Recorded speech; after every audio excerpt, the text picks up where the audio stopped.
Okay, welcome to this tutorial. I'm going to be teaching you how to make a pillow beveled effect. So, first you're going to open up a new image, 640 by 480 standard size, I believe. Okay, first, what you're going to need to do is have a nice background. So I'm going to use the gradient Caribbean blues with the shape at radial. Select in and stroke out. And actually I think that was pretty good. So just try and make it a little bit centered and a nice circle in the middle.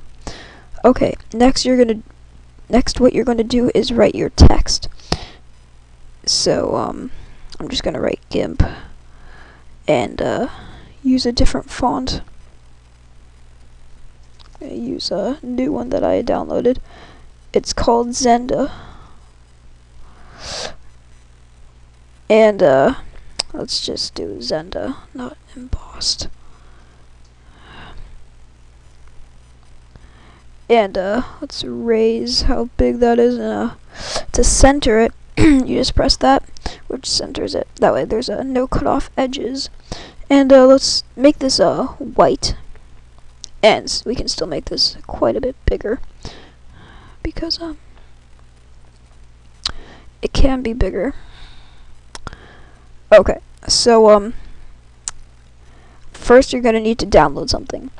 You're gonna have to download the bevel and emboss, and I believe I have a tutorial on how to do that. And if you don't, in one of my other tutorials, it teaches you how to do that. I believe you go in a Gimp know-hows tutorial, his 2010 wallpaper, it has a tutorial on how to download it. It tells you how to download it, so go watch that and you'll figure it out.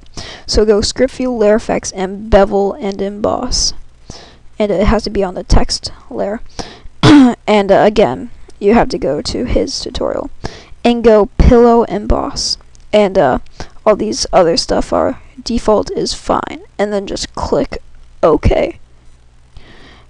And alright, so it will give you this effect, and that is basically the pillow effect. So you're just going to need to merge down, and if you want to make the size a little bit bigger, you can just undo bevel and emboss, and then go script view, layer effects, bevel and emboss, and then change the depth higher and the size up to 10, and then just click OK. And there you go. It's a better effect. And I'm just gonna merge this down, and I actually like that. That's better. That effect better. And next, what we're going to go do is layer to image size. That just gets the pesky white layers away and makes the layer to the image size, as the name suggests.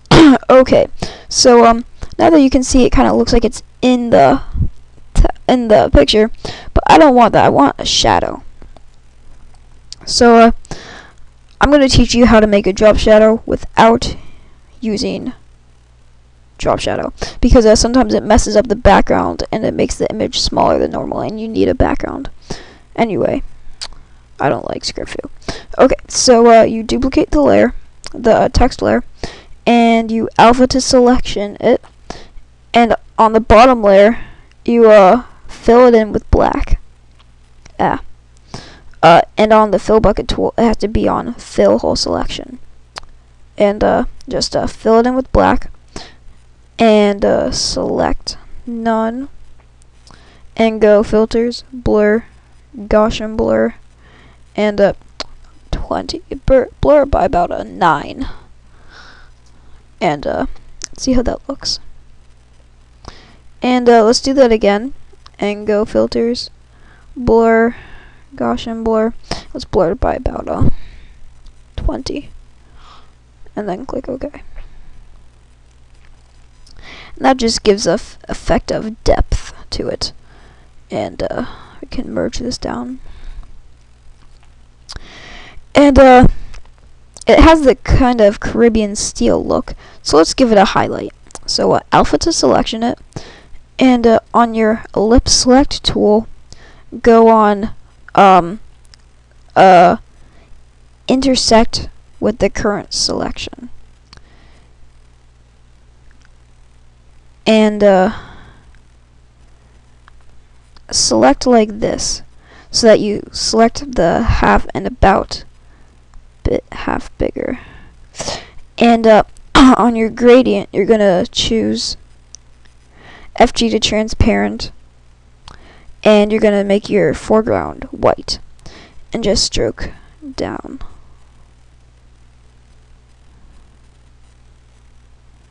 And select none.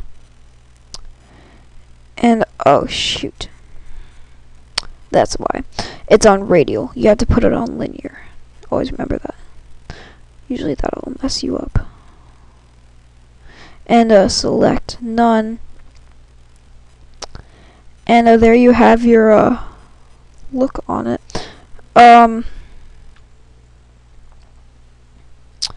For some reason that blur